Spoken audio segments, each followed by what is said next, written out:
we on Boss Talk 101. Yeah, we gon' talk, we gon' have fun. We be on fire, we be lit. It's a unique hustle, big shit. Check it. It's Unique Hustle. It's your boy ECEO, and I'm here with the lovely, amazing, official Miss Jamaica over in Beverly Hills. That's what OG told me. Los Angeles. No, y'all definitely in West Coast. It's going down, man. Well, go on, you know my dad. I want y'all to stop what you're doing right now. Go like, subscribe, follow us on all social media platforms. What I mean, all. Our Facebook, Instagram, TikTok, Snapchat, you name it, we're on it. Just Google us, Boss Talk Podcast 101.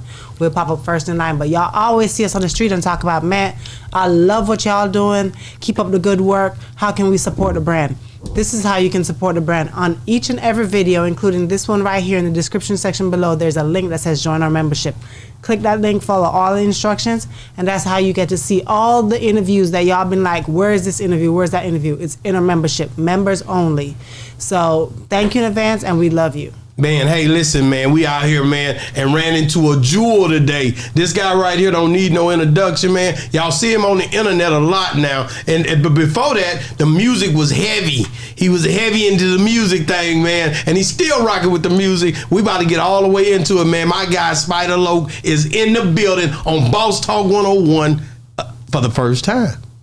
Let's get to it. How you doing, brother? Man, I'm abundantly blessed, man. Extremely honored to be here, grateful for the invite, eager to talk to her. You know, I watch you quite a bit ever since the legendary episode with Melvin, Charleston, the OG homie Marv, and all the controversy. Since then, I've been seeing Marv on your platform quite a bit. Like I told you when we first got on the phone, I appreciate you helping him keep his voice alive. And it's quite ironic. I'm sitting here. I'm glad Boss Talk came to Beverly Hills, bro. It's going down, right? Yeah, I might not have got to Texas too soon.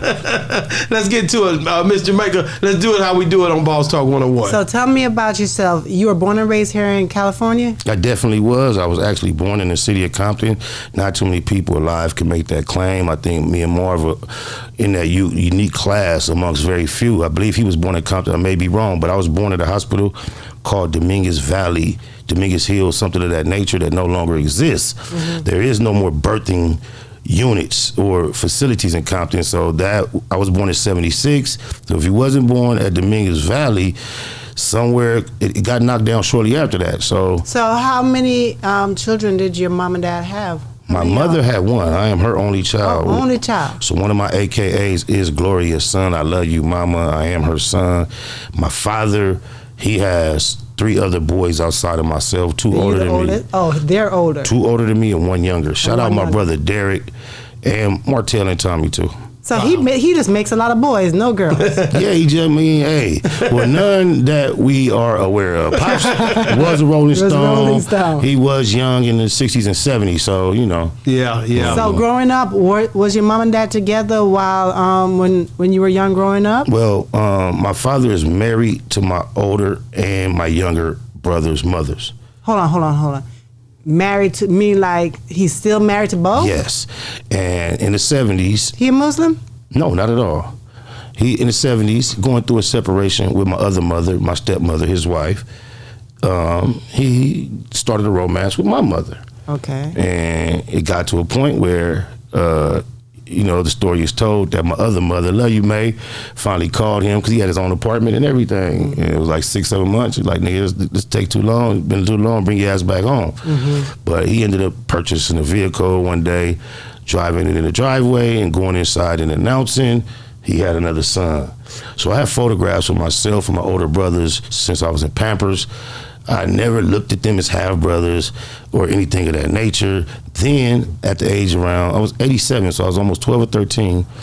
My stepmother got pregnant after having her tube tied for 16 years. So I now have a little brother who is named Derek. He has cerebral palsy, other very severe complications, but I love him to death.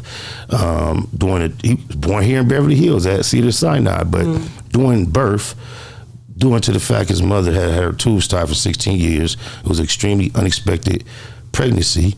A lot of complications arose, but she was in the hospital, premature. They went to leave the room to go prepare for labor.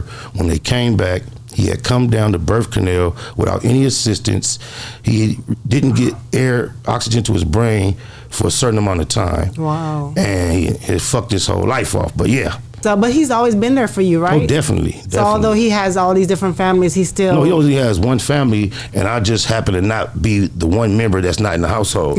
All my other... He's married to his wife. Right. My older and younger brothers, they all shared the same household. However, when before I was born, his wife, my stepmother, went through a separation. And that's what caused why you could... Okay, got it. He only has one family. Got it. And I love the fact that he didn't hide you, because you know, you have a lot of men out there who be like, you know, go back home and not try to tell anything about it. And I like the fact that she was grown enough to say, okay. No, she wasn't. And it took until I was about 12 or 13, and she had the little brother that I explained. And my mother had been celibate, into religion, baptized my whole life. Not fucking around, not even dating. But I used to have this prayer. So no stepdaddy, no nothing. I didn't need no stepdad. My daddy lived like 10 minutes up the highway, like street, you know, so. But no, I didn't have no stepdaddy. She never entertained that. She's always say Jesus was her husband. Wow. But I say that to say, I used to pray for a sibling. And my stepmother's tools aside, my mama wasn't doing nothing. So when she got pregnant in her tied tubes, couldn't tell me that wasn't an answer to my prayers. Then when my brother came out with so many complications, now mind you, she has 2 birth sons who are a little bit older than me, running the streets. For whatever reason, they didn't take the time to be with my little brother. However, the answer to my prayer, I would love to go to my daddy's house just to roll around with him on the floor. He had so many extra needs. I didn't realize back then that was providing a big relief from her. So now she could be in her room for an hour and a half, 2 hours at a time, and not have to deal with distress. And what happened was I ended up going to prison when I was 18. And up until that point with my little brother, I had this feeling in my mind, this lady don't like me. I don't know why. I don't understand, but this lady don't like me. She never did nothing I could go tell nobody, but I could just tell she didn't like me.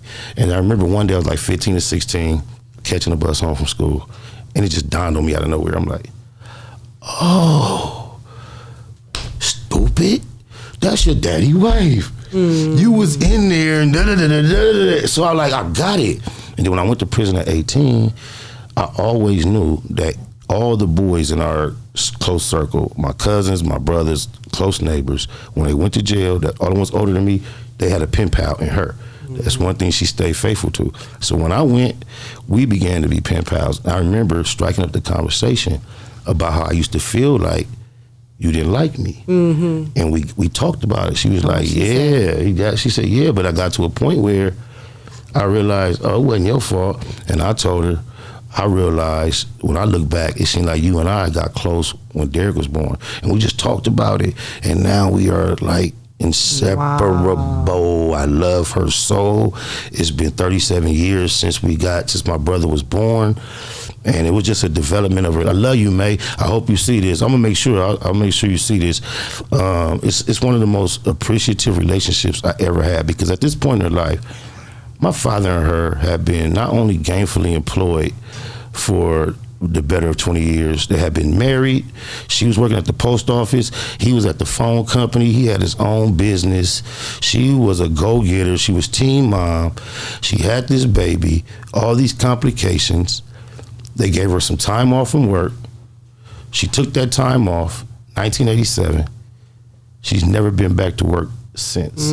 My brother is 37 years old. He still needs exact amount of assistance he needed the day he was born. I love you, May. I have never met a woman with so much conviction, stick to it, sacrifice. I know I've told you this personally, but now I'm telling the world, you is the shit. I love you. You are hard as fuck.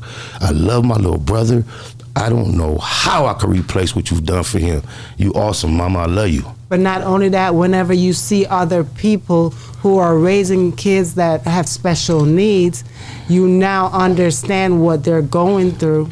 And sometimes the assistant, she had you to help her take some of the stress, but you have so many people out here who might be single mothers who are raising these children by themselves because the father stepped out because they can't handle the stress. I've seen and heard of cases like that all the time. So imagine those women who have to go through this by themselves. Well, I actually have a sister who has 2 special needs children. Their issues are not as severe as my brother. They can do a lot of physical things for themselves, but that's almost where it stops. The older of them, shout out Gary, I love you, nephew. He can go to college and take classes under like a very, designed curriculum, but they'll never be able to have their own apartment or be in cars driving out through the city. And she's also been very dedicated. So I want to shout you out, sis. I love you too. She's very dedicated as a mother too. But what have all of these experiences taught you as a man? Well, backing up, I wanted to add earlier when you first was talking about you glad my father kept us together.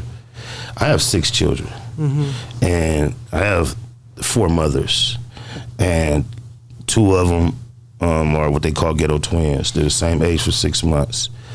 But all my children, in the relationships with the mothers, I crossed some lines. But because of how my father raised me and the courage I knew he displayed when he didn't hide it, all my kids been knowing each other from day one. Fuck how the females think. If these relationships have to be blown up, then that's what it is. So that's one thing these experiences have taught me, that if you're gonna be out here making kids, whether they out of wedlock, if you do something that you make a decision that causes your babies not to be in the same household, fuck preserving anything before making sure them kids know each other from as soon as they can. Anything you have to sacrifice up to that point, you have to be willing to accept that. So if she can't take it, oh well, these babies, they gonna know each other. But what happened to, because I've seen so many cases again where the women are so vindictive because of, out of anger, they're mad at you and they say, well, you can't see your child. And I've seen, and I could never understand it, because if she puts you on child support, so to say, that means you have a right to see that child. And she shouldn't be able to stop you. But I've seen cases where sometimes these women are able to stop these men from seeing their children or being a part of their lives. I have as well, and I believe that, and not knocking any man if they reach this point, because there may be reasons why you reach this point other than you being a deadbeat, but I believe any man that has not seen his child at some point has given up. I don't believe the law provides for a woman just to not allow you to see a child. Right. So no matter how difficult she's making it, and I'm not saying some of them don't make it difficult, whether it's justifiable or not, at some point you have to give up if you're just not seeing your child. And some men, that may be a justifiable decision, but I don't see anywhere in real life where a woman could just say, no, you can't see your child. Well, one thing about it, we talked about, me and Ali Sadiq talked about how women, they do this or they do that, but most of the time we don't really hang with these deadbeat dads. No, we hear talk about deadbeat dads, but we don't really see. When you talk about Nick Cannon, you talk about how many kids he got, but you don't talk about the fact that he take care of all of them. They try to paint pictures of dads that's not really realistic. You understand what I'm saying? So we don't know these bad dads that they talk about. We see brothers trying to hang out and do. Black men love their kids. I just talked to him a while ago. He was talking to his son on the phone. It's just the way it go. But you hear these stories, but you don't really see these dads that these women say are all deadbeat dads. You know what I mean? Well, I don't hang with them. I don't hang with them. I don't hang with them. So definitely know of some. But let's jump into the music a little bit. You know how I am. You get into the music, man, and you. When was your first big break in the music where you felt like you was making waves? I would have to say, shout out to everything I did before this, because I don't want to just go super historical, because I had moments I appreciated prior to this. Yeah. But when you say big break, I would have to say when I met Suge and was fucking with Suge and started working with Eddie Griffin, Lisa Left Eye Lopez, and Corrupt, and meetings, sitting in the office in the parking lot, the gate open, Sylvester Stallone pulling up in the Carmageddon, driving by himself. So at that point, I would think that would be the first. Hold on one second. Rainwater, you calling me in the middle of my interview? I got all the. I'm in LA. I'm up here with a lot of Crips and Bloods and all this stuff. Ask him if he's signing artists. He say he not. OG don't like the fact that you talked about Kendrick Lamar halftime thing online. What's up? Listen, tell them I'm catching a flight out there tomorrow, and I'll come sit with all the comfortable and let them know. Okay. Is you signing He orders? coming out tomorrow. Ask him Rain is he say he signing. coming tomorrow. Ask him is he signing, looking for talent. Everybody keeps saying I'm banned from my Spider Loke says you're looking for talent. He say he ready to go. No, I got an artist. You got an artist? Yeah, he grimy, he gutted, he hard. He like the closest thing we gonna get to Mozzie. The closest thing we gonna get to Mozzie. Now, I need a nice firm crib. I got a crib. What kind of crib you say? This nigga What kind you say though? What did you say, Rain? I need a nice firm, young, handsome crib. A young, firm, nice house. Tell him I got him. Blue Smirk, tell him I got him. He said he got you. Hey, listen, I'll be in LA tomorrow, then I'm gonna leave and go and fly to San Francisco tomorrow night. So I'll be there. Okay, we gonna sit down and we gonna get down on this mic. Am I invited to? Am I invited back to come sit down when you here? This ain't his spot. Listen, y'all, I need all the LA niggas. This is stupid, man. Somebody take me to Smoking House. Tell him Spider Low got him. Spider Low say he got you, man. Rain, there's a lot of people up here say you better not pull up with that old down talking on Kendrick Lamar. Fuck Whack 100, bro. Fuck Whack, bro. Politic with me, bro. Politic with. I know you one of them. You one of them niggas, bro. And I'm grateful to be on the phone with you, cuz we can put some pieces together, bro. No, man, that man. Oh, here we go. Ain't nobody get your ass out He's here. an agent for Adam 12. You better not show up here tomorrow. If you come in, you better come in on John Wayne Airport. I better not catch you coming in the LAX. OG, listen, y'all not like us. No, hell no, we ain't like you. Hell, you from the suburbs. You not a hood guy. You's a Negro. Maybe, I don't know. I gotta think about He that. from the suburbs too. Who? You. He said Compton used to be a suburb. He don't know nothing. You don't know nothing about Compton, bro. You don't know nothing about Compton, It California. didn't last that long. If I would have lasted in the suburb longer, it would have turned to the hood too. Hey, you better pull up tomorrow. Don't just call it. Hey, don't come like no cabbage all here, nobody. But I'll see you tomorrow. I'm booking my flight now. All right. Well, let's talk about that music. Like I said, I wanted to hear your big break. So you said Suge Knight was You said first, because first. Yeah. I know you had a couple of good runs. Yeah, I mean, I guess everyone would agree the biggest break would be meeting 50 Cent. Correct. Getting exposure that I received. You knew Kid? You know, he was. That's my guy. Is that right? Shout out to Kid.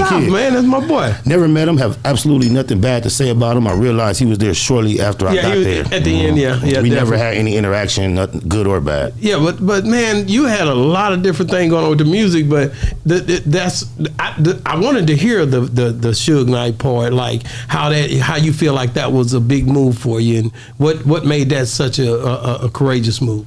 Well, courageous, I would say, because Suge was on his way home from prison, and because I had rap aspirations, I had already been dibbling and dabbling. Shot a West Coast Cam. I was on his project, fucking with my homie Wino from 190. I had rap with J.O. Felony and a few Yuck Mouth, some shit like that. But when I met Suge, it was a time frame when the whole world was saying Suge Knight gonna be released from prison in 30 days. Hold on, OG just pulled up, man. He been back to hollering and screaming on the show. Guy. He been hollering and screaming, so I had to check in with my guy, man. OG pulls up on the set with Spider Loke. Matter of fact, he one of the main contributors to getting Spider Loke over here tonight, so we can get him popping on Boss Talk. Him and Reggie Shout out Reggie Wright. For sure, Reggie Wright. He made the call, yeah. And we kind of left it dangling. Yeah. And later on, Marv tapped in and said, "Where you at? Where Get you up at? here." Sure did. Yeah. So it was destined for this to happen, man. Because both of y'all was rooting for Spider Loke to be on Boss Talk 101, man. Number one but guy. at any rate, I'm gonna go back in, man. Reggie and Marv have to be two of the most original Compton natives online creating content. That's hard. That's hard. And so let's get back to you, because this is all about you today, okay? I want to talk about the fact of how when Suge and you linked up, how did that spin your music? Like what made that give your music a look? Well, depends. I mean, you see what I'm saying? Because you said it was a big move. You said it was a big move dealing with Suge. It was. I mean, if you're talking about a human being who had any type of aspiration to get in the industry, and then if you look at my experience and you ask me what was your first big break, that's right. It's just science. Like big is, I met Suge Knight. And because of that, I was able to work with Eddie Griffith, Lisa Left Eye Lopez, Corrupt. I was on the Dysfunctional Family soundtrack, which was the only thing Suge put out during that period of time. And one memorable moment was when Suge first got the deal, the contract to do this movie, which it was a stand-up comedy for Eddie Griffith. And if you haven't seen it, or if you haven't seen it recently, what he did was he did a stand-up comedy about his family and everybody he grew up with. But what was different about his, while he was talking, they would flash off. He talked about Big Mama cooking biscuits and da-da-da-da. They show Big Mama in her kitchen making biscuits and do a little interview. Wow. He used to sit right here when he was 9 and da-da-da-da. So everything he was talking about, if he talked about his Uncle Bucky, they show Uncle Bucky. So the process of Suge putting this album together, what he did was, once he got the deal, he had me, Crooked Eye, Eastwood, Corrupt, Gail Gotti, Queen, the whole staff, Lisa Left Eye, everybody, all the artists go to this movie house, and these producers showed us the movie in a small room. Wow. And what they did was they would play the movie and they'll pause like, we need a song right here. And then they'll keep playing and like, we need a song right here. They had other music there that they need to replace. Yeah. So we watched the whole thing. They showed us everybody need music. Out of all those people that was in the room, I'm the only nigga sitting there taking notes. Wow. Everybody else just sitting there watching. Ooh, ooh. I'm like this. So then what happened was, from that point on, when we went to the studio every day, we was working on the soundtrack. Wow. However, I'm the low guy on the totem pole. So when I get to the studio, my experience is it's kind of hard to even get in, but I don't ever press it. I'm just in the cut. But it's everybody else being a lot more involved in creating these records than me. But the records that they're making are just good records. They're just bangers. They're just making bangers, a whole lot of bangers. However, Sir Jinx was fucking with Suge at that time, and I used to be at Sir Jinx's house a lot recording on my own. So what I did was, I went to Sir, I wrote a song about the whole movie. I named everybody he named, talked about the shit he talked about. Wow. Never got time to do it at the big studio with Suge, but I went and did it at Sir Jinx's house. And then the day, I swear to God, the day that Eddie Griffin finally came to the studio to hear what Suge had to present as a soundtrack, it went just like this. He had a CD with 20-something songs that he had made. Mind you, little flash drives, it was brand new. They had just came out. Yeah. Jinx had my song on a flash drive. So Suge played all these songs for Eddie Griffin. He bobbed him and his crew. It's like they came from a club to the studio, like 2 in the morning, 3 in the morning. We in there thick. Suge sitting up there playing the songs with a cigar, feet up on the board. Eddie listening to the music, bobbing his head. He liked every song. Now I'm running around trying to ask Butch and them, hey, I need to play my song. It ain't on no CD. It wasn't that easy just to plug in back then. Correct. We had 2-inch reels and shit. You trying to figure out how the hell you was gonna play it? They got it plugged in, Marv. They played the song. If Eddie Griffin was on that end of the room and there was 100 people between us, I'm on the opposite end, like this. The song get to playing, he listen, he get to crying. Who is this? Who is this? The whole room part ways for us to embrace in the middle. He hugged me. Ooh, this is hard. This is hard. Then he come back to the studio the next day. What up, Eddie? That nigga walk up to me so humbly, fucked my head up, bro, because I had another nigga sing on the hook. I rapped, and I had an R&B nigga singing the hook. Mm-hmm. This nigga Eddie Griffin came to the studio, pulled me to the side, pulled a paper out of his pocket, and was like, hey, I wrote a hook, man. You mind if I get on that song? I said, nigga, that's hard. That's your song. So he got on the song, and when he first started off, he said, shit, this nigga Spider brought it on the whole family. That nigga's a motherfucking genius. Wow. So that's one of the most memorable moments I had throughout that. Eddie, a real one, too. A real one. Real one. Yes. Man, that's hard. I see why you say that now. That's all I was asking. Tears. Great answer, he man. He cried, bro. That's hard, bro. Man, I think that's, I mean, you know. That's on the soundtrack. The name of the movie, listen to y'all, the name of the movie is Dysfunctional Family. The name of my song is Dysfunctional. Wow.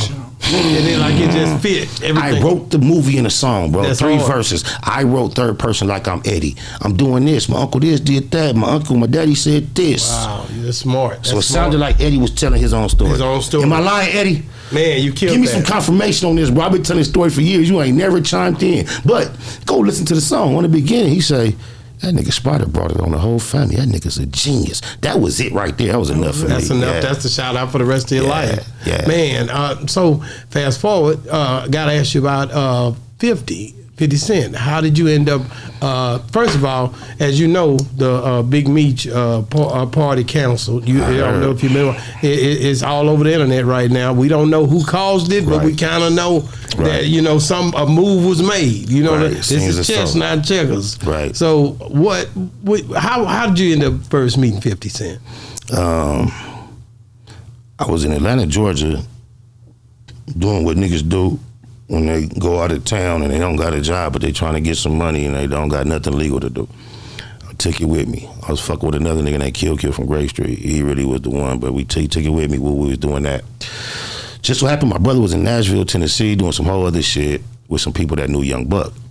And it got to a point where he kept calling me, oh yeah, Young Buck this, Young Buck that, nigga. He pulled up to the projects, 60 niggas outside, he in a ragtop tray. He just grabbed me. And just me and him pulling off. So my brother was going through some like sibling competition at this time. He in Nashville hustling, I'm in Atlanta hustling. So we both trying to show each other, nigga, I'm finna get it without you, and we gonna come home and ball together. Yeah. We on that. It's my big brother, Big Spider, free my low. But anyway, we was going through that. So he keep telling me with these Young Buck reports, I'm a rapper. So one day I told him, I said, bro, if it's all like that, cuz call my phone. Cuz was like, you know what? Give me 5 minutes. 5 minutes later, Young Buck was like, hey, I'm already fucking with you. Your brother out here getting my hood right. Oh, that's hard. I like that. So shortly thereafter, my brother and those niggas that was in Nashville that knew Young Buck made their way to Atlanta where I was, because Young Buck was on the Straight Outta Casual tour and Atlanta was one of his upcoming stops. So shout out Sibo, Hair, rest in peace Tick. They all came and we was in Atlanta together a couple days before Young Buck got there. So we thugging, all hanging out, going to clubs, getting to a little riff-raff, whatever. So it got to the point where Young Buck chain got took in Chicago while we're in Atlanta together. So Young Buck's next stop from Chicago was supposed to be Milwaukee, then Atlanta. He stayed in Chicago extra day, skipped Milwaukee, came to Atlanta. The niggas I was with was so cool with Young Buck crew that when Young Buck went to town, he had to go do radio and some other shit. But by the time Young Buck got to his hotel room, we was already in his room kicking it. So these was his people. Mm-hmm. So we in there thugging, whatever. Now, mind you, Young Buck come in this room and he's telling everybody how this chain just got took in Chicago. Once again, it's a room with like, I don't know, guesstimating 15, 20 niggas in a hotel room though. Like this thick, smoking weed, everybody posted in their corners. Young Buck is standing up talking, walking around, nobody talking but him. He's telling this detailed story about this chain, how he met Godfather in Chicago, Jojo Capone, this, that. I said, I'm the most heated. I swear the West Coast need it. Blue cleated, undefeated, guaranteed to three-peated. They can't beat it. Get mistreated, dismissed, and deleted. Shouldn't have competed. Spider look so crisp and conceited. I'm weeded. 100 yards of grass, every pass completed. Both the Remy and the neighborhood in me is deep-seated. Filthy flesh, so I feed it. Know the word, but don't read it. Tried to sit behind the pulpit, but couldn't stay seated. Rap sheeted, cause I cheated. Many bangers got breeded. Hope to make it to them gates. Don't even care how I'm greeted. In a pack, I'ma lead it.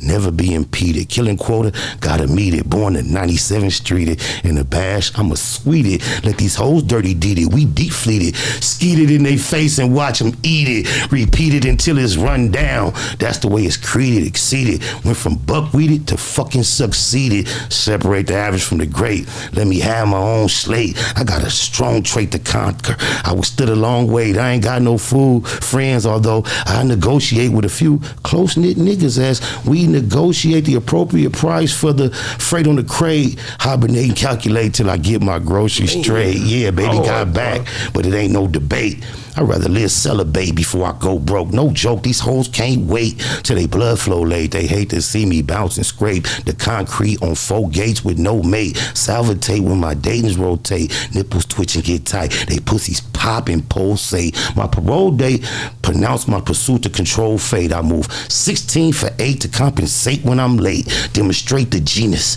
I'm a gangbang genius.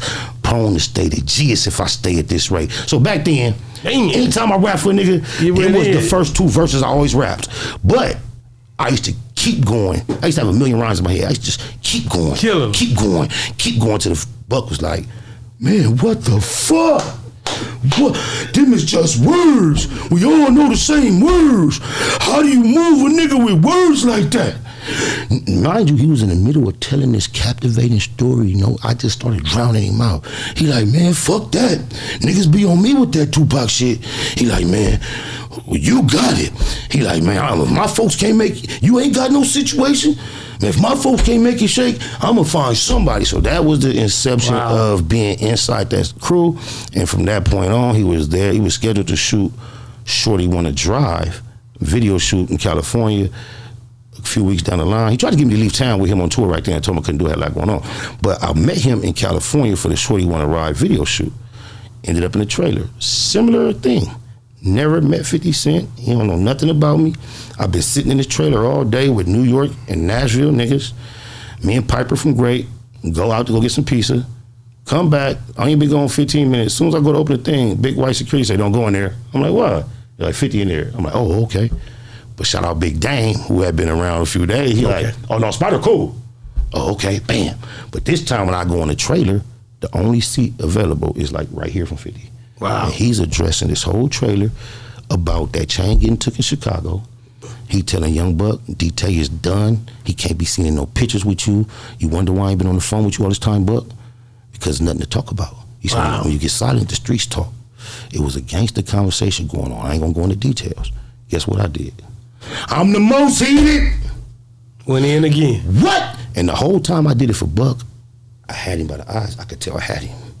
50 looked at me like I was the dumbest motherfucker in the world. To where I didn't rap as long for 50. I made Buck stop me. 50, he didn't give me no feedback with his energy so much. I finally got like, my throat got dry. I'm like, I could go on. And he was like, for what? Hey, get his number. I said, whoa, shoot. Get his number. I thought I had fucked up, bro. I thought I had made the wrong mistake. That nigga was looking at me like, where did this nigga come from? Who is he with? And why is he in there rapping? Yes. And I thought, I'm like, oh, you bozoed out, bro. That's what I'm telling myself. So all my energy started like kind of going out. Cause that nigga looked at me like, Buck, I knew I had him performing for him. He was giving you energy. 50, he didn't give me nothing. I was like, so I stopped. I said, I finished saying like, I could keep going. He was like, for what? Like, let's do it. I'm like, oh, okay, shoot. Yeah, shout out to 50. Wow. Amazing moment. So how long ago how long after that did he recontact you and y'all start trying to figure that was a 2-day video shoot, right? Shout out to Magic from A7. Niggas that know, Magic used to terrorize industry, right? But he also a peer of mine, and he known me since a puppy. Okay. And so he was up there at the video shoot doing his 1-2. So I can recall me walking around. Shout out Dougie D from New York. I'm telling Dougie D about the latest developments with meeting 50, what he talked about, da-da-da-da-da. And Dougie like, we happy about it. Now I'm walking through a video shoot, his trailers and all that. I hit a corner, I see my nigga Magic with a half a circle. 50 got his back against the trailer, hands folded, with one foot up, with that fake ass smile. And he could see my eyes, but none of the half circle could see me. So I'm talking to Dougie D. I know Magic. What Magic is doing at this moment, we do together. That's hard. This Magic don't know what I just established. So from the back of the half circle, I bust through the back of the circle. 50 don't have no idea who I'm on the phone with. I hand him my phone, said, my boy want to talk to you. That nigga grabbed that phone like he was drowning in the water, and I threw him a lifesaver. He grabbed it, came out the half circle. He stood, he knew Dougie D though, it's a New York nigga from years back. So they talked real quick. I swear to God, 50 told me, come on, we went in the trailer. Mind you, Magic and his homies are standing right there. We go in the trailer, just me and him together. He started the conversation off like this. He was like, look, anything I'm finna tell you, don't let it bother your ego, because whatever I'm saying to you, I'm saying to me first, and I'm sharing it with you. My name is Curtis. I don't know if he was factoring that in, but he was like, look, I get excited when I see myself all over again. And he said how he had to go to the West Coast to get on because the East Coast industry was hating on him. Right. And he said, look at him. For me, it was vice versa. So we talked, we built, we did whatever, and he told me this. This is what I respected so much. Because just think, Magic, everybody else up there trying to get at him. As a matter of fact, shout out to all the Grapes, 3 up top. When I met 50, he had already had relationships because Young Buck was on the Grape Streets dick so hard. A lot of my niggas from Grape was already in that circle. So when I first got on in the streets, it was rumored like Spider hated the Grapes out their situation with 50. But however, after he and I communicated and had that long conversation, after I had got him out that half circle with Magic, when we left that motherfucking trailer, before we walked out, he talked about what he was gonna do. He said, I'm finna go overseas for 30-some days. When I get back, I'm gonna make it right. And when I leave out this trailer, I'm not finna talk to another nigga. So then he walked out the trailer. We was in there like an hour. Magic and his crew was still standing in the same position. Love you, cuz. See that things. But anyway, he walked out the trailer, avoided contact with them, followed the security wherever he was gonna go, finished the rest of his day. And I can remember, there was some hours still left. I'm cool. I ain't tripping. I know what I got locked in. I remember he was leaving. And I'm standing out here with the homies. And he stopped his truck. Window came down. I walked up to it. He stuck his hand out. He said, I'm gonna be overseas 30 days. When I get back, I'm gonna make it right. While he was overseas 30 days, we had a lot of long phone conversations that were incoming from him to me.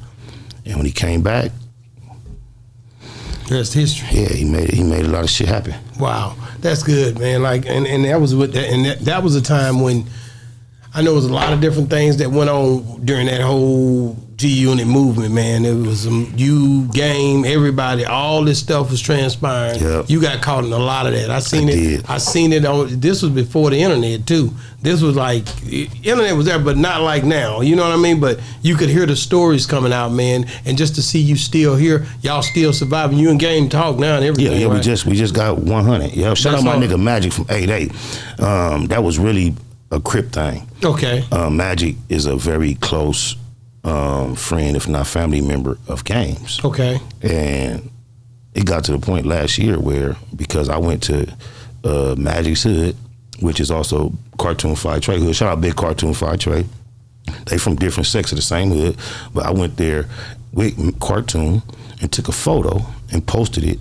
And because of Magic's relationship with Game, and that being his hood, and him not giving a fuck about me based on my dynamic with Game, he basically let me know, let that be the last time you come to my hood. You ain't good with Chuck, which is Game. You ain't good with me. I don't give a fuck who say what about it. Wow. Now, mind you, this is even though a lot of people think the Avalons is enemies of East Coasters, those that really know the 8/8s and the 9/7s is allies.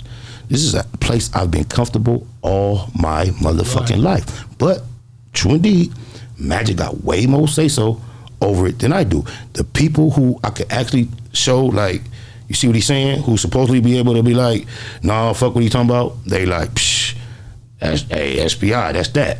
Wow. But it developed to a point where Cartoon felt like he was wrong because it was over a blood. And I was there with Cartoon. Cartoon went back to Alabama. I had just put on them red gloves, went through the street. I had a lot of support of all my homies. They were fully aware of what was going on. Everybody thought Magic was getting at me wrong over a blood, and that's bad politicking. So what Cartoon told me was, bump that Spider. You know he don't cuss. Bump that Spider. I'm going to be back in 2 weeks, and we going back to the projects. So I'm like, okay. I told all my homies, and they was like, we going with you. All right. So we going to go. Now, I had this in my hand. Magic is not no buster. This is his hood. All this is over an old rap beef with a PIRU. I can end up showing up here deep with Cartoon and my homies, and we can end up talking it out. But Magic a gangster. He already been in my DM letting me know how serious it is to him. I kind of got indignant. Well, fuck it, I left it at that. But as I considered, weighed it all out, I had all these grown soldiers ready to go confront this with me. He was gonna bring whatever he had.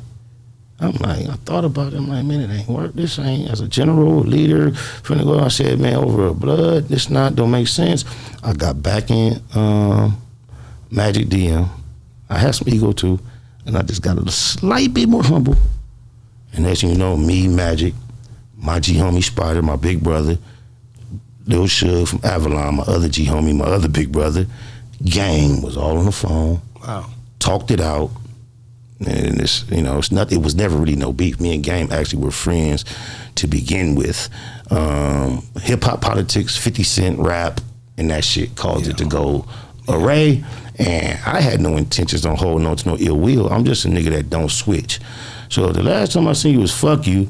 Even if it's 30 years later, I'm not gonna start being not fuck you unless we reestablish something or do something. Yeah, or so something happened to make it break. Yeah, so even though I wasn't mad at Game, I didn't give a fuck. If his name came up in the media 15 years later, I'm still laughing, clowning, whoop.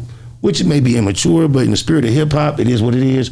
But yeah, shout out Magic from 8-8. You know, wiser, more sound minds prevailed. Men spoke like men, and me and Game have absolutely no problem with one another today. Wow, that's good stuff. Yeah. Like I say, we getting, man, I'm gonna be honest with you, the times is moving fast, bro. And people are leaving here fast too, you know. So if it's any way, if it's any way to keep the peace now at this stage, that's what I'm with. Well, Spider, look, Miss Jamaica been on my head. Uh-oh. You understand me? Uh-oh, my wife. What's going on? She's talking this stuff about, like, I was supposed to bring Mac 10. Mac 10 had his dates. Oh, she checked you again about that. So now she tell me, you are OG PIRU, and you supposed to be somebody. How come you ain't got Game? I want to talk to Game. She did I tell told her her, that. I told her, I said, you know what? So I rob banks. I don't, you know, I'm not. I know Game. I know George. You know, but I'm not. So could you do me a solid, bro? And if you can talk the Game and just put him on the line with Miss Jamaica or something, because she gonna worry me to death. I mean, I may get poisoned next time I get to Dallas. Hey, you know about Caribbean. Hey, well, look, this is what I can say on that subject, man. Yeah. Shout out Game, shout out Magic from Avalanche, Man, shout shout out, out boy. Miss Jamaica. Since this meeting of the minds that Game and I have had, I've also been, you know, I do the same thing y'all doing. Of course. I've been interested in having his audience the same way. Yeah. Magic is aware of that. He's interested in seeing it happening. But however, let me tell you about my personal experience with Game. Throughout our ordeal, I was, if I was not 100 times, I was 10, 15 times more disrespectful, more vocal, more boisterous than he was. So I can imagine, even though we profess, you know, if I bump into you, it's no problem. I don't think Game is as eager to reestablish communication. I just think we squashed the bullshit. Because otherwise, he would have been on my platform. But, hey, Game, I look nothing like Miss Jamaica. This is her husband, bro. But it'll be a far more sweeter experience speaking to her. I think we get it, man. I think eventually. I just got to talk to him. You know, I don't see him around. He liked the show, man. You know, I believe he'll go. I know if I got at him and if they was here, if we had the timing to make it happen, I wouldn't go into Pasadena for no damn fire. Right. I got problems in Bompton. I know how you feel. I ain't trying to go out there. We don't have no fires in Compton, California. Right. And you never lived out there. And none of our houses sliding off the mountain. None of that. So it's certain places, when they were up with the fire doing their thing with what's the boy from Public Enemy?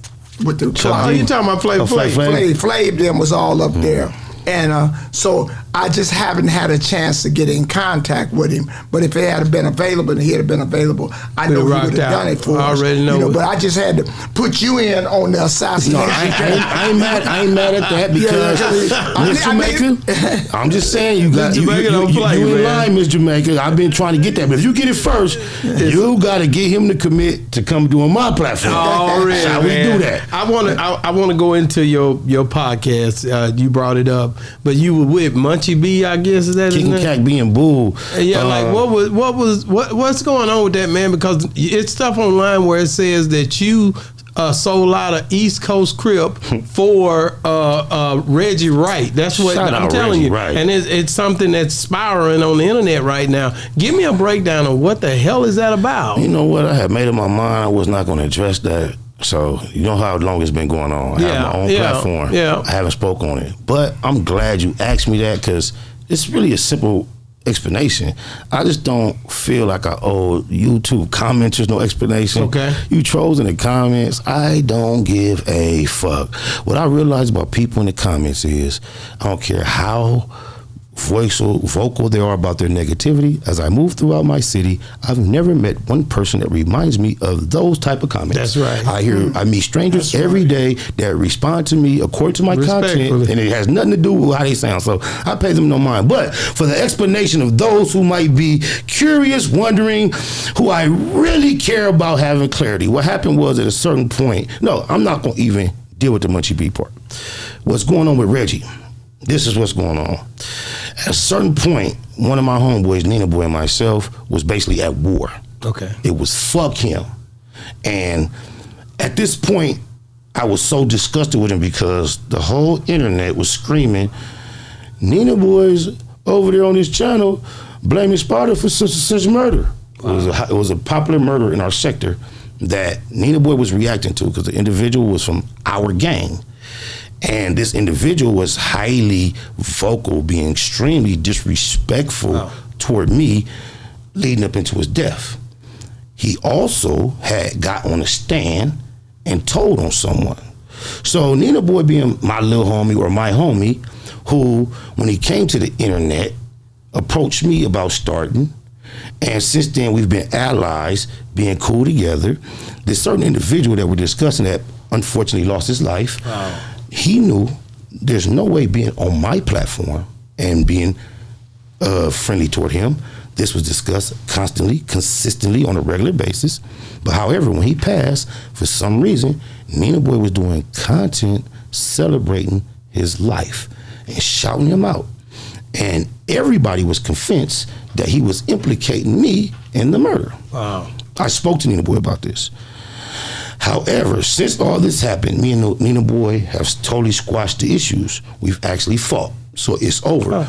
But while this content was fresh, I was aware of one of my homegirls who was also from East Coast Crip, who had alleged for some time that Nina Boy, once upon a time, had raped her. Wow. I have been aware of this. She been begging to come on my platform and tell the story. Every time she see Nina Boy on the internet popping certain shit, and then she talk to me, she be like, you know, he raped me. I want to come on your platform and air him out and blast him. I was never interested.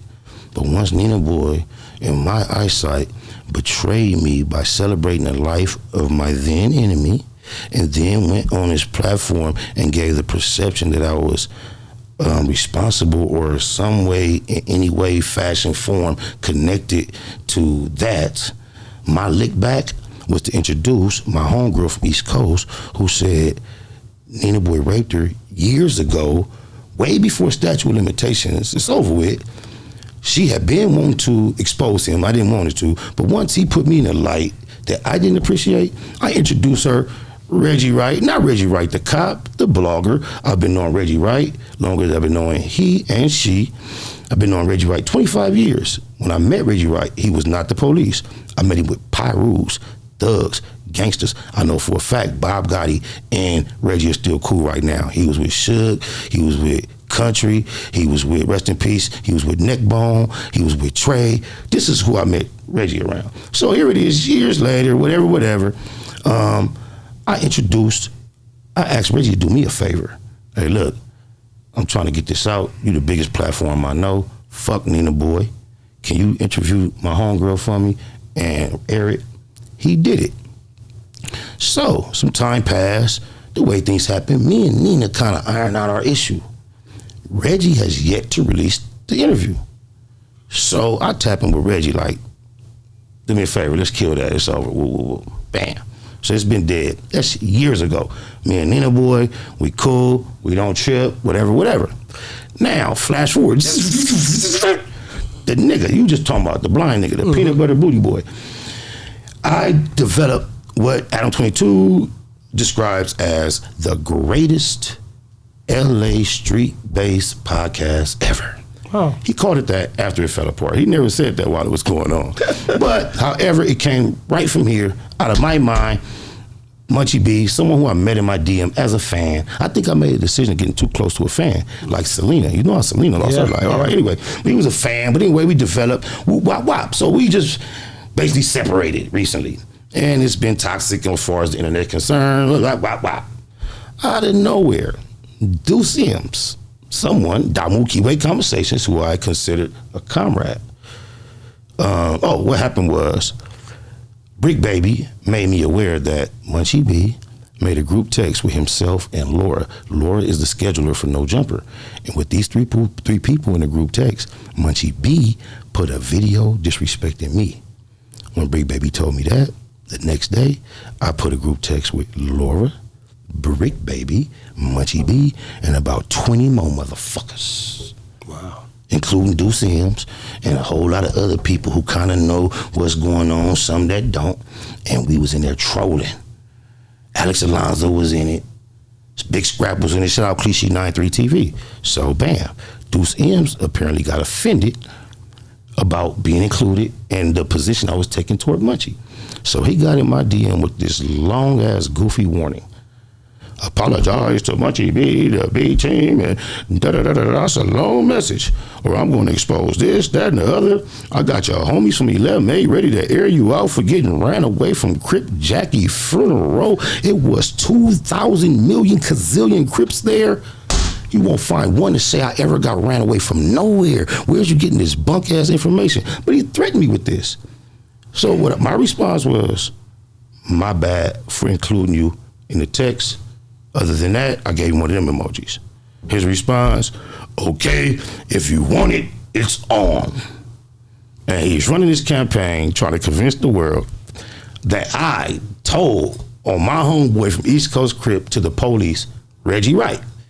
So while we was cool up until this point, he used to try to get me to troll Reggie Wright. Over and again, they have little public things with Reggie. They be trying to get me to troll him. And I used to tell him, not only am I not interested in trolling Reggie Wright because I've been knowing him so long, I told him, look, nigga, Reggie Wright did me a solid. I had an interview where he interviewed one of my homegirls that Nina Boy allegedly raped. He didn't have to deal with this in the hood. This ain't no secret. It's nothing new. Yeah. So remember, at this point, it was fuck Nina Boy. I didn't give a fuck about him. And it's not an EC on the face of the earth that was getting in between that or feel I'm wrong. They get it. Cuz was implicating me. The homies was seeing the videos, not liking how he was implicating me. So now that this is out, I have absolutely zero shame about introducing my homegirl to Reggie. None. I don't give a fuck. However, me and my homeboy had patched it up before the content came out, and I wasn't interested in pursuing it. But Deuce Sims, thinking he clever, being a police that he is, was questioning me one day, telling me that he think I'm compromised, him and Heavy from 111, aka Diamond.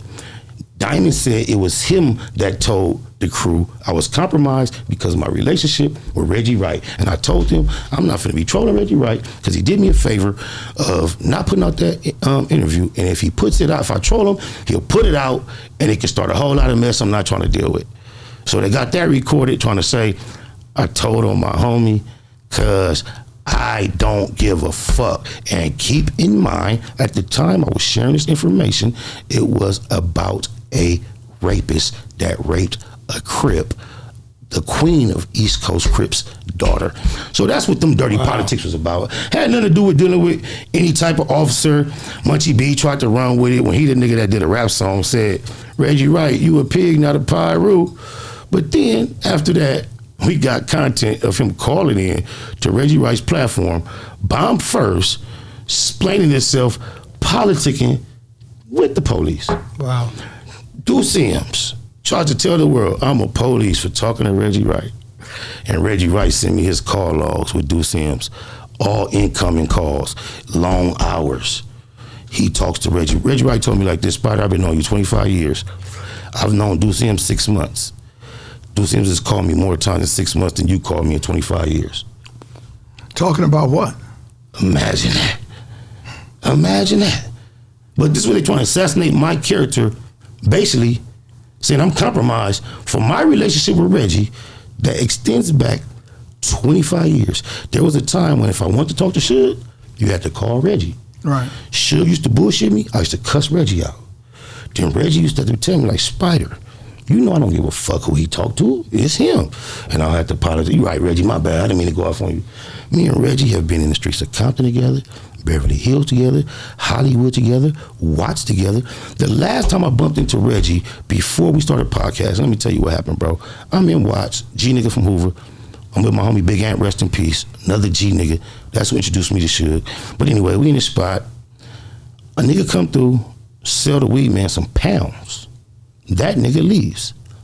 When that nigga leaves, the nigga from Hoover start describing him as Reggie Wright Jr. Me and my G homie, who been knowing Reggie for years, like, nigga, that wasn't no Reggie Wright Jr. Suge Knight Reggie? The nigga like, yeah. We literally think he don't know what the fuck he talking about. Because you remember, Reggie, I used to know was like this. This dude was like this. And he had glasses, I just did not see it. So he was so convinced that was Reggie. He was only been 10, 15 minutes he left. He calls him back. Don't tell him why. So when Reggie comes, remember Reggie walked in, saw me and my big homie, did his business, walked out, didn't recognize us either. So when Reggie came back, I opened the door and I block him right here. Like, nigga, you don't know me? He like, Spider. Reggie was trapping. I never met Reggie the police. I met Reggie, the Death Row affiliate that was around all the thugs. Then I met Reggie, the nigga selling a gang of weed. I don't know Reggie the police. So if they ever thought I talked to the police about anything, they're absolutely wrong. As a matter of fact, I never talked to Reggie about what Nina Boy allegedly did to my homegirl. I just introduced him to her because I knew she had been dying to get her story of being raped out. And then Nina Boy implicated me in a murder. That was still, ain't no statute of limitation on those. I'm totally innocent of, by the way, but he had implicated me by being not careful with what he was saying. The whole U2 streets was saying he was implicating me. I didn't like it.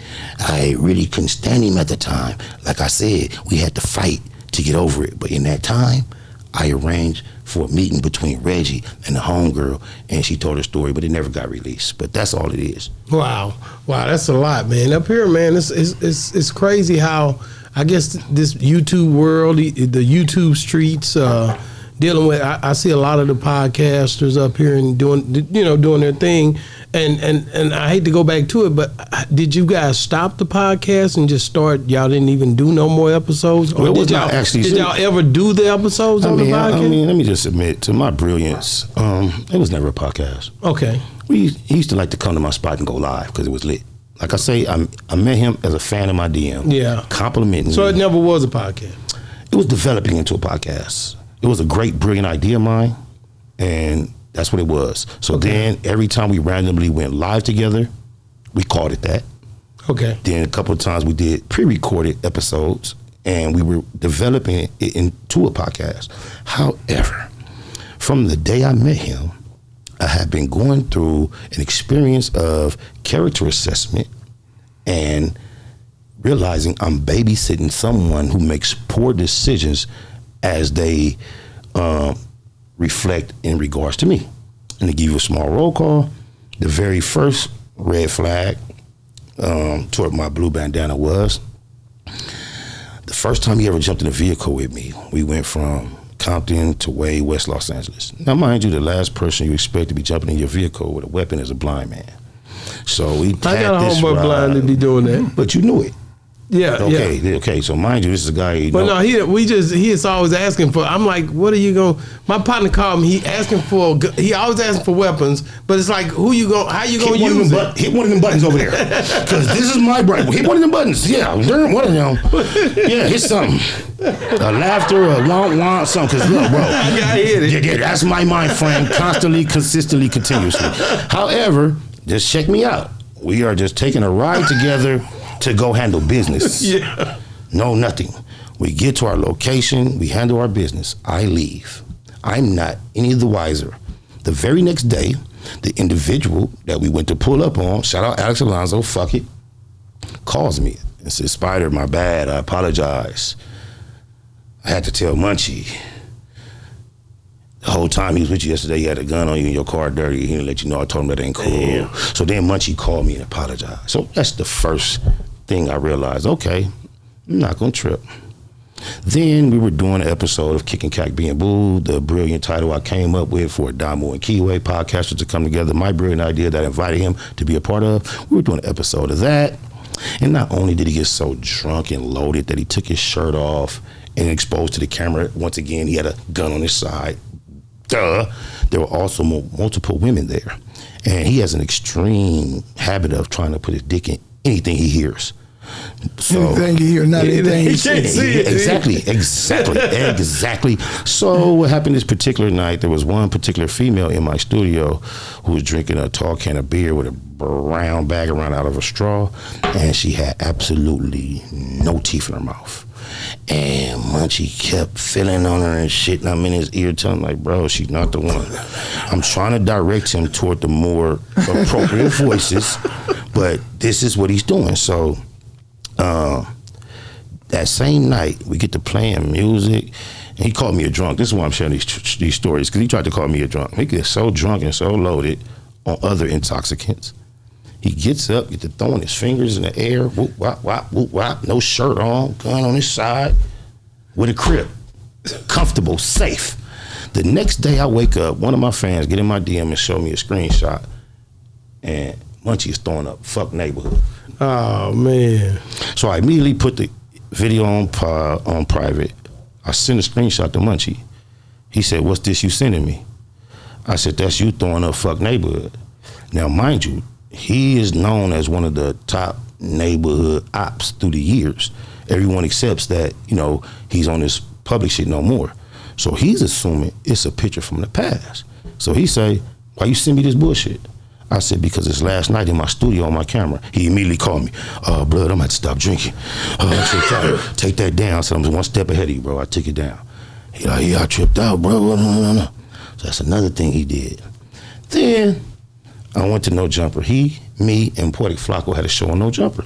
Shout out to Poetic Flacco. Shout out to Poetic Flacco. It's called Bottom Line. One day I allowed my daughter, my eldest daughter, Curtis, to be a co-host on there. At the end of the show, Flacco has a custom of saying, okay, let the audience know where they can keep up with you, everybody. So my daughter had the opportunity too.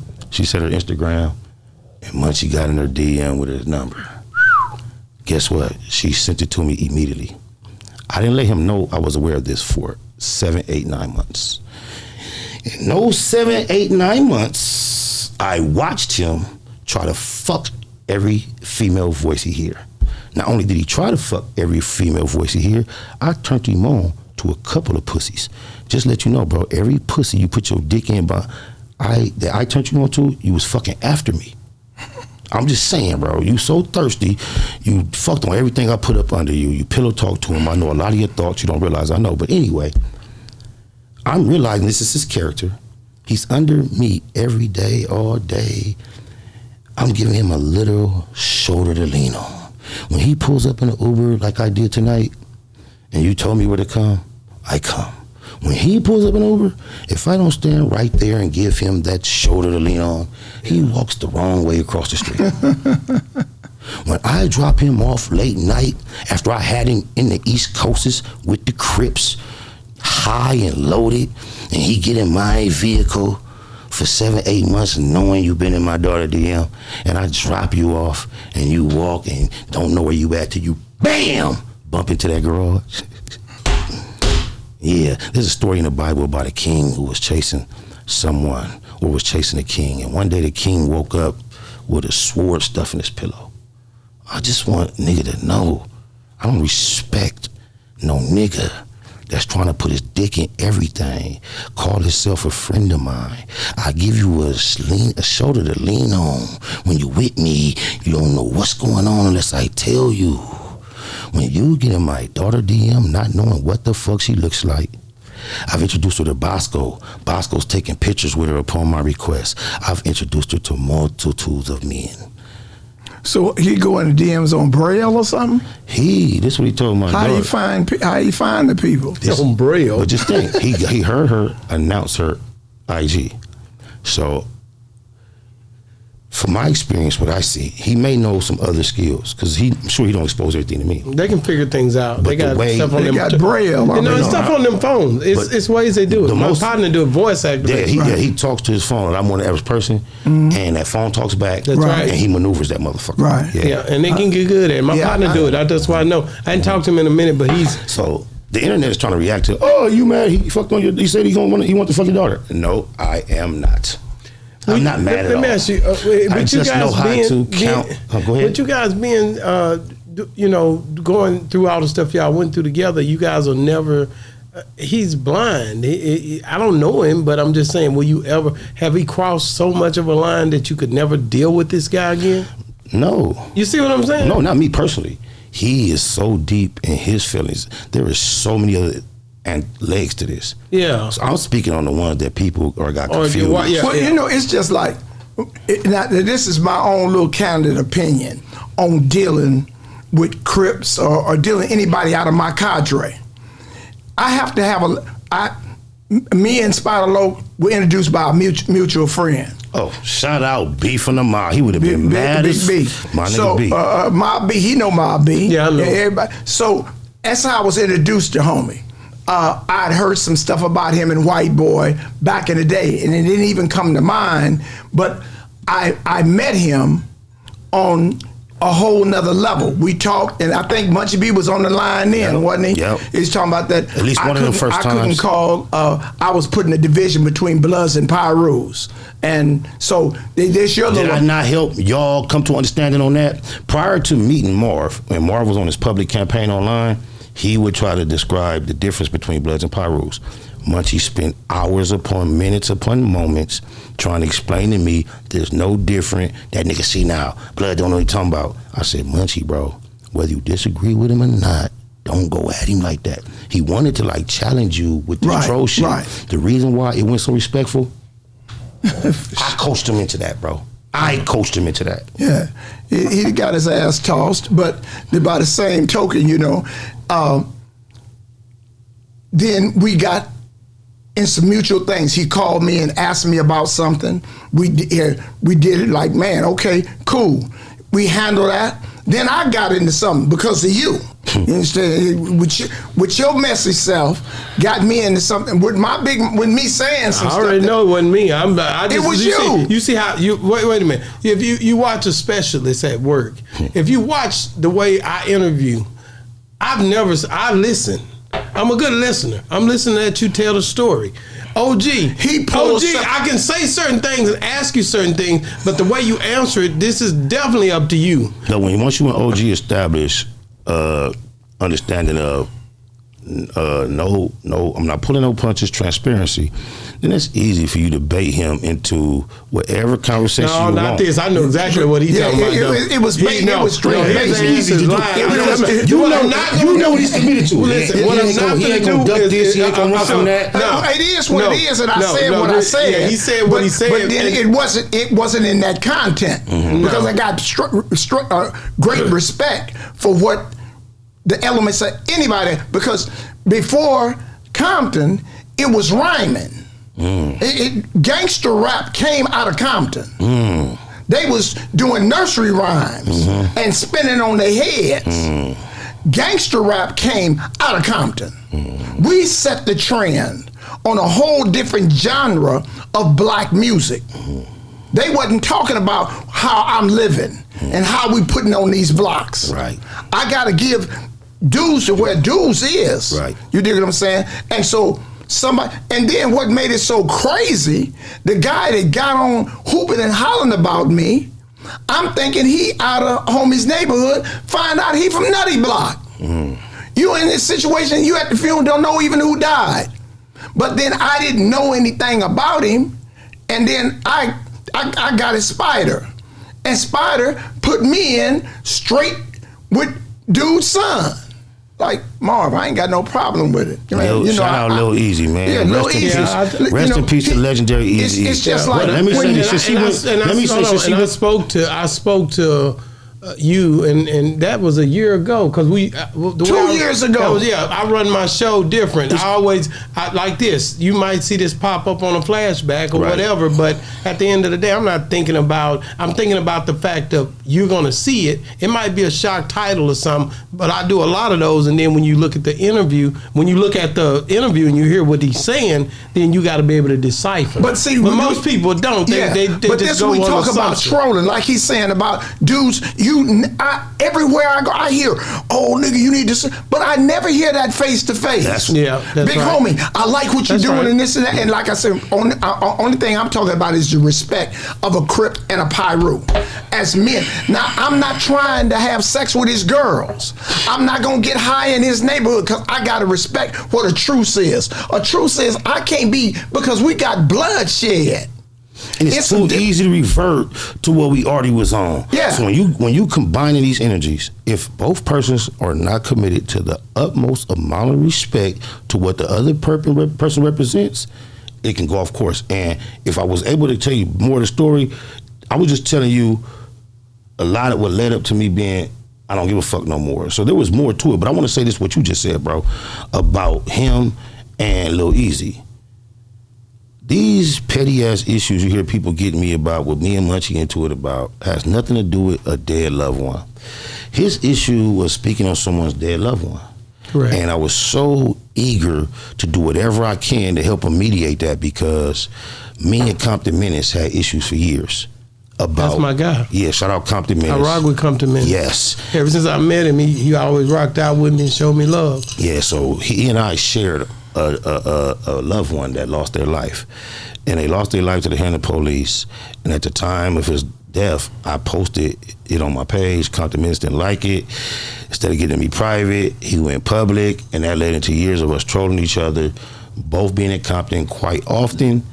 And I'm knowing he waiting, and I'm waiting till the day we bump into each other. And it was just like that for years. However, one day one of my daughters told me, "Daddy, guess who came to my job today?" I'm like, "Who?" She's like, "Compton Menace." She has no idea of my history with Compton Menace. I'm like, "Oh, is that right? Did you not use my daughter?" She like, "No, but I dropped my hot sauce pack and he picked it up for me." I immediately, I'm thinking, that's too close to Marv. Hey, I need to holler at Menace. We got this long going on, bullshit going on. He didn't know nothing. This is way before the easy shit. But this is why I was so eager to do whatever I can to bring the easy shit about. I don't know how quick it was. This nigga had me on the phone with Menace. Too. And so I feel like I owed him that. Boy, if I would have had to, I would have doubled back and like, bro. But they were able to speak as men and handle it the same way me and Menace was. So that's what I'm really involved in anytime I deal with a member. That's big. That's huge. Any member, I'm involved in keeping it cool. Right. If you see me finally saying fuck a member, it's because it started off with you jumping in my car with the burner, and then you went on my platform and dissed my hood. And more to then it. you jumped in my daughter's DM. Then you let your homie Tiny Munchie get on your platform and say he watch a nigga on a PC yard that's a Crip, which is none of the Inglewood family business, go 50-0 against the East Coasters, and that is the most ridiculous thing to ever say. But I still didn't get upset. All I tried to do was speak to him on the phone. For some reason, he was so deep in his feelings, he refused to speak to me on the phone and went to the internet, started trolling me, and let the games begin. It definitely is a lot of stuff out there. I just looked it up and just looked up your name, and it starts popping up now. So once that stuff gets in the algorithm, it starts popping up, populating with your name. I want to go back to just the music and just you as an artist and having those fans out there for these many years that you've had them. What do you do now to keep those individuals seeing the art? Because I think a lot of times what happens is a lot of dudes and not on the East Coast only, not on the West Coast only, not in the South, but you have these fans that been watching and listening to you for years. How do you do things to try to reconnect to them? I don't. But it needs to be done. Could I ask, what do you think of some of your most memorable songs? Oh, Beautiful World, have to say that off top. Yeah. Definitely the most. Because he was talking about it a little bit earlier. We didn't go all the way into detail, but he came up with some. Beautiful World, then Things Change, which was on the Get Rich or Die Trying soundtrack. That's with 50. Yes, he's on the hook, but me and Lloyd Banks doing the rapping. Okay. Lloyd Banks bullied his way on my record. This was my record. I was in the studio. Banks come in. Oh, this is hard. who don't want to rap with Banks? But this was going to be my own song. Shout out to the Punchline King. Shout out to Lloyd Blake. I met Lloyd Blake. I like Lloyd Blake. Well, I liked him at the time. It's been years. People evolve. Yeah, he's teasing the idea of getting in battle rap right now. Don't do it, Banks. But I think Beautiful World and Things Change overall would probably be the two biggest records I've been involved in from the public standpoint. Again, what are you going to do to reconnect to those people? Well, currently right now. And I say that because I be with like Master P and all these, and I see these fans. You know what I mean? I see these people. Shout out to Rainwater, who I was just finna bring him up. He always talk about old rappers, but me and him argue about that all the time. But when you go beat Rainwater up? No. He asked me what I was gonna do to get it rekindled. I was just finna remind him. Well, we just spoke to Rain. I was just finna say that. But here's what I'm saying it for, because I go to these events with all of these rappers, and I've seen it from Kiki. I rock with a lot of different rappers. Kiki Logo? No, Lil Kiki in the South. My partner Don Kiki. Whoever, Twisted Black, all the guys in my hood, those people are still there. Those people love y'all, and that's your fan base. Well, so you can't, even though you might not realize, and you do, even when you be online, even when you look at your Instagram, those people, your fans are still there. So that's like, okay, you just gonna leave them hanging, or what you gonna do to rekindle that relationship? Because these fans love you, and if you give them something, they're gonna digest it. They rock with you. Well, you know what, Munchie B been telling me that for the longest. That really?